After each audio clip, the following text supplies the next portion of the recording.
निरंजन। मैं बाबा टिल्लू टिल्लू नाम मेरा बाबा टिल्लू। বাবা সবকিছু জানে। এই সাধু বাবারা সবকিছু জানে, ডাকবো? এইসব শুধু টাকা ইনকাম করার ভণ্ডামি, বাবারা কিছুই জানে না। না না, ডাকছি। সাধু বাবা। চামুন্ডাই কালী। তা বাবা, তুমি সবকিছু জানো?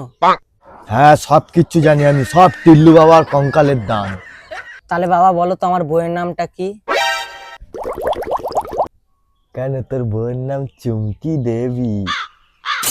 জয় টিল্লু বাবা। रुको जरा सबर करो। তাহলে বাবা বলো তো, আমার কটা বাচ্চা? ওং ক্রিং লিং টিল্লুকাই নমো। দুটো বাচ্চা তোর। না সাধু বাবা, তুমি তো এটা ভুল বলেছো, আমার 3টে বাচ্চা। না বৎস না, তোর তো দুটোই বাচ্চা, 3 নম্বরটা এর বাচ্চা। अबे साले